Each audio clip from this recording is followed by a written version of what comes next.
IMF ने वफाकी budget में तनख्वाहदार तबके को 47 अरब के रिलीफ पर तहफ्फुजात का इजहार कर दिया। कहा बजट को कर्ज प्रोग्राम के मकासद के लिए मुताबिक बनाना जाए।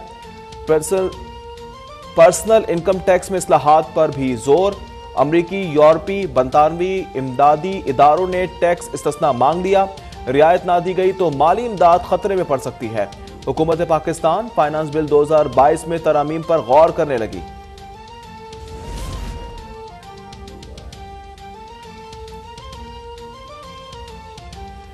बजट इजलास पर पंजाब में एक बार फिर आईनी बहरान। गवर्नर बलीगुर रहमान ने असेंबली का इजलास ऐवान इकबाल में तलब कर लिया। आज 2 बजे इजलास होगा। दूसरी जानिब स्पीकर असेंबली परवेज इलाही ने भी आज 1 बजे इजलास बुला लिया। PTI ने यकीन दिलाया था बजट तकरीर आराम से सुनेंगे, मगर इन्होंने हंगामा किया, गालियां दी। वज़ीर आला सिंध के पोस्ट बजट कॉन्फ्रेंस में शिकवे। कहा बजट में रिकॉर्ड तरक्याती स्कीमें रखी गई हैं। बजट खसारा 33 अरब रुपए का है।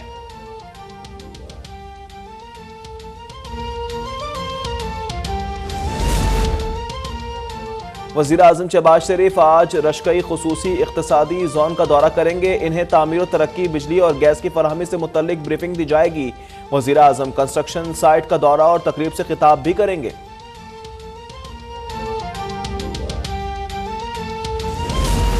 पाक फौज के तर्जुमान ने अमरीकी साजिश का बयानिया मुस्तरद कर दिया। DGISPR major general Babar Iftikhar ने टीवी इंटरव्यू में कहा कि कौमी सलामती कमेटी को बताया गया था कि हुकूमत के खिलाफ साजिश के शवाहिद नहीं मिले। मुसल्लह अफवाज और क़यादत को तनकीद का निशाना बनाना दुरुस्त नहीं। झूठ का सहारा लेकर इदारों को तनकीद का निशाना बनाने का हक किसी को नहीं। साबिक सदर परवेज मुशर्रफ की सेहत बहुत खराब है। क़यादत का मौक़िफ़ है कि उन्हें वापस आ जाना चाहिए।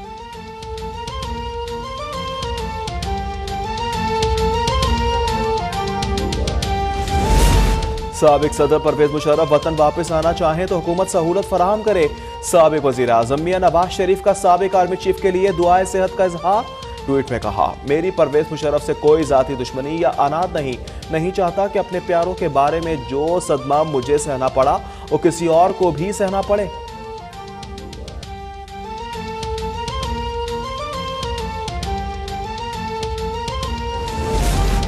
मजदूरों, इंपोर्टेड हुकूमत के खिलाफ पाकिस्तान की तारीख के सबसे बड़े एहतजाज के लिए तैयार हो जाओ, वरना अभी महंगाई का एक और तूफान आने वाला है। चेयरमैन PTI इमरान खान ने खतरे की घंटी बजा दी। इस्लामाबाद में मजदूरों और मेहनत कशों से खिताब में कहा इंपोर्टेड हुकूमत को अवाम की कोई फिक्र नहीं है, इन्हें बस अमरीका की फिक्र है और अमरीका जो हुक्म देगा मौजूदा हुकूमत वही काम करेगी।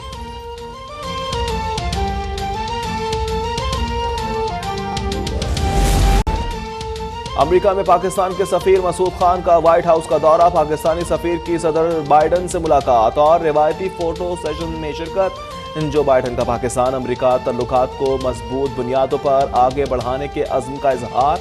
मसूद खान ने कहा पाकिस्तान अमेरिका के साथ सिक्योरिटी और तिजारत समेत तमाम शोबों में काम करने का ख्वाह है।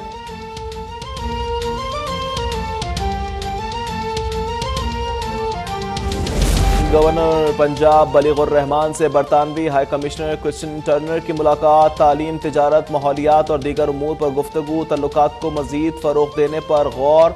बलीगुर रहमान ने कहा कि शोबा तालीम में बरतानिया अहम पार्टनर है। ताउन को कदर की निगाह से देखते हैं। अमरीकी करेंसी की उड़ान बेकाबू। इंटरबैंक में डॉलर 206 रुपए की बुलंद तरीन सतह पर जा पहुंचा। लेन देन के दौरान 84 पैसे का इजाफा हुआ। स्टॉक मार्केट में तेजी। 302 पॉइंट्स का इजाफा। 41,357 पर ट्रेडिंग।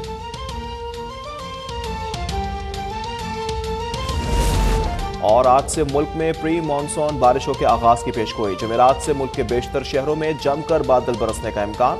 16 और 17 जून को रावलपिंडी और लाहौर में शदीद बारिश से अर्बन फ्लडिंग का खदशा। तमाम मुतल्लिका इदारों को अलर्ट रहने की हिदायत कर दी।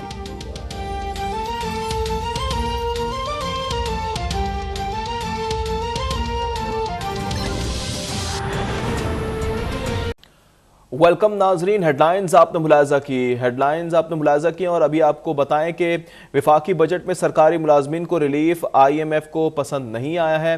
इस हवाले से आपको बताएं कि तहफ्फुजात का इजहार भी किया जा रहा है। जबकि वफाकी बजट में सरकारी मुलाजमीन को रिलीफ IMF को पसंद नहीं आया। तहफ़्फ़ुज़ात का इजहार कर दिया गया। 47 अरब के रिलीफ में कमी का इम्कान है। हुकूमत जल्द तरामीम पेश करेगी। जबकि आपको बताएं कि वफाकी बजट में सरकारी मुलाजमीन को रिलीफ IMF को पसंद नहीं आया है। इस पर तहफ़्फ़ुज़ात का इजहार किया जा रहा है। IMF की जानिब से 47 अरब के रिलीफ में कमी का अब इम्कान जाहिर किया जा रहा है, जबकि हुकूमत जल्द तरामीम भी पेश करेगी। ये भी तफसीलात सामने आ रही हैं। हुकूमत का फाइनेंस बिल 2022 में बाज़ तरामीम पर अब गौर शुरू हो चुका है।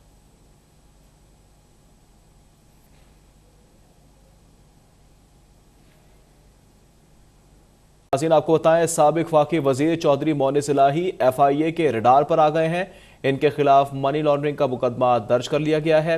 FIA ने स्पीकर परवेज इलाही को भी शामिल तफ्तीश करने का फैसला किया है। इस हवाले से मजीद तफसीलात जानेंगे नुमाइंदा अब तक फरहान अली खान से। जी फरहान।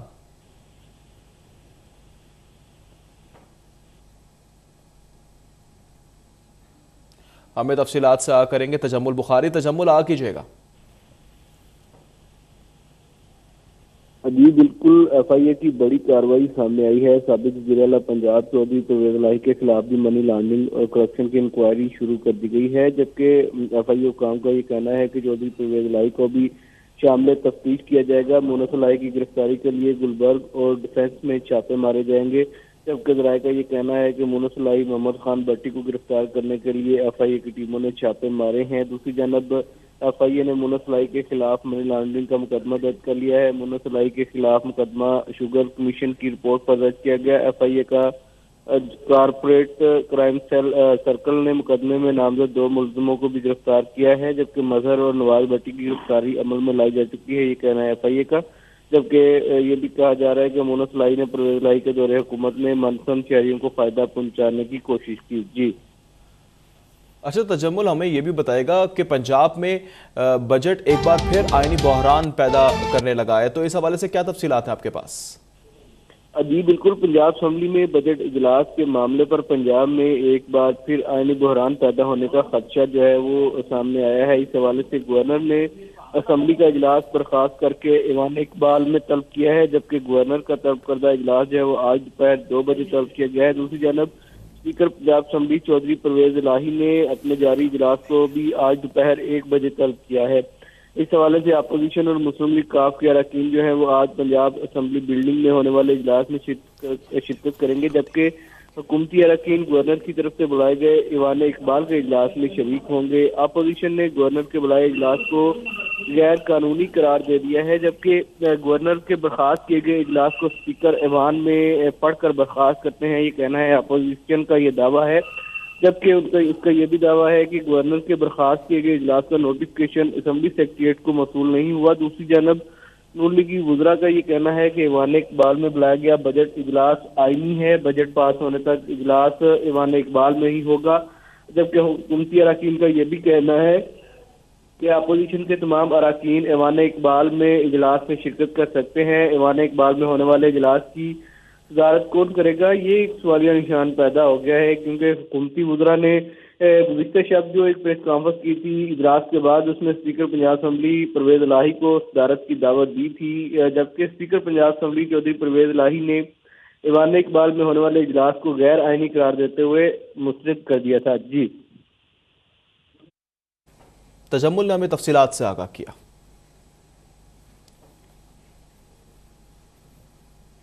आगे बढ़ते हुए आपको बताएंगे, पाक फौज के तर्जुमान मेजर जनरल बाबर इफ्तिखार ने एक बार फिर कहा है कि कौमी सलामती कमेटी में शुरा को मुफस्सिल अंदाज में बताया गया कि बैरूनी साजिश का कोई सबूत मौजूद नहीं है। मेजर जनरल बाबर इफ्तिखार का कहना है कि परवेज मुशर्रफ की सेहत बहुत ख़राब है, अल्लाह इन्हें सेहत दे। लीडरशिप का मौक़िफ़ है कि परवेज मुशर्रफ को वापस आ जाना चाहिए। परवेज मुशर्रफ की वापसी का फैसला इनकी फैमिली ने करना है। निजी टीवी चैनल से गुफ्तगू में DG ISPR ने कहा है कि कौमी सलामती कमेटी के इजलास में अस्करी क़यादत मौजूद थी। वाज़े तौर पर शुरा को ब्रीफ किया गया कि किसी किस्म की साजिश के शवाहिद नहीं है। ऐसा कुछ नहीं हुआ। शुरा को मुफस्सिल अंदाज में बताया गया कि किसी साजिश का कोई सबूत नहीं है। DGISPR ने बताया कि इस मीटिंग में chairman joint chiefs of staff committee, तीनों मुसल्लह अफवाज के सरबराहान और DGISI भी मौजूद थे। कौमी सलामती कमेटी की मीटिंग में बहुत वाज़ेह और मुफस्सिल अंदाज में शुरा को ये एजेंसी की तरफ से ब्रीफ किया गया कि किसी किस्म की कोई साजिश या इस चीज़ के कोई शवाहिद नहीं है। ऐसा कुछ नहीं हुआ। हमारी एजेंसी दिन रात यही काम करती हैं। DGISPR ने कहा है कि 24 घंटे पाकिस्तान के खिलाफ होने वाली साजिशों और इन चीज़ का अदराक रखना और उनको काउंटर करना ही एजेंसीज का काम है। तर्जुमान पाक फौज के मुताबिक इस मीटिंग में तमाम शुरा को वाज़ेह तौर पर मुफस्सिल अंदाज में बता दिया गया था कि हमने इस सारी चीज़ को बड़े बेहतर तरीके से देखा है और बहुत प्रोफेशनली शुरा को ब्रीफ किया गया। ऐसा कुछ नहीं है। इस पूरे मामले में किसी किस्म की साजिश के कोई शवाहिद मौजूद नहीं। इन्होंने कहा है कि वो एक डिप्लोमेटिक लफ्ज़ था। सफारती तौर पर इस तरह की चीज़ों को इस्तेमाल किया जाता है। सिफातकार इस चीज़ की बेहतर तरीके से वजाहत कर सकते हैं। इसकी मद में आगे जो भी एक्शन लिया गया सिफारती तौर पर लिया गया।